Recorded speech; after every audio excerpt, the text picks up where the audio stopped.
बिस्मिल्लाहिर्रहमानिर्रहीम। आप लोगों ने मसला सुना होगा कि जो आदमी माजूर हो उसका वज़ू वक्त के निकलने से टूट जाता है। लेकिन इस मसले की वजह से कुछ लोग गलत फहमी का शिकार होते हैं और वो यूँ समझ बैठते हैं कि माजूर आदमी का वज़ू सिर्फ़ वक्त के निकलने ही से टूटता है। हालांकि मसला इस तरह नहीं है, बल्कि मसला ये है कि जिस आदमी को कोई उज़्र लाहिक हो जिसकी वजह से वो माजूर बना हो, अगर वही उज़्र उसको वक्त के अंदर पेश आता है तो उसका वज़ू नहीं टूटेगा। मिसाल के तौर पर समझिए, एक आदमी को पेशाब के कतरात की बीमारी है, बार बार उसको पेशाब के कतरात आते रहते हैं।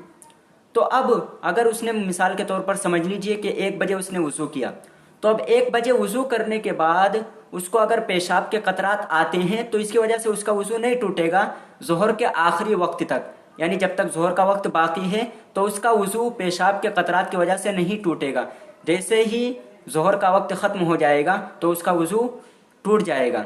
लेकिन अगर 1 बजे वज़ू करने के बाद पेशाब के कतरात के अलावा कोई दूसरा नाक़िज़ वज़ू पेश आता है, मिसाल के तौर पर मान लीजिए कि उसके बदन से खून निकल कर बह गया या उसकी री खारिज हो गई या टेक लगा कर सो गया, तो इनकी वजह से उसका वज़ू वक्त के दरमियान भी, वक्त ख़त्म होने से पहले भी टूट जाएगा।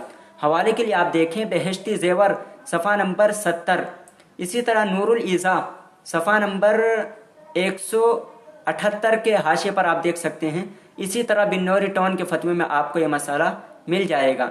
लेकिन ये बात भी याद रखें कि माजूर कोई आदमी इतनी जल्दी नहीं बनता, बल्कि माजूर बनने के लिए तफसील है। इसलिए आप मामूली उज़्र की वजह से अपने आप को माजूर ना समझ बैठें।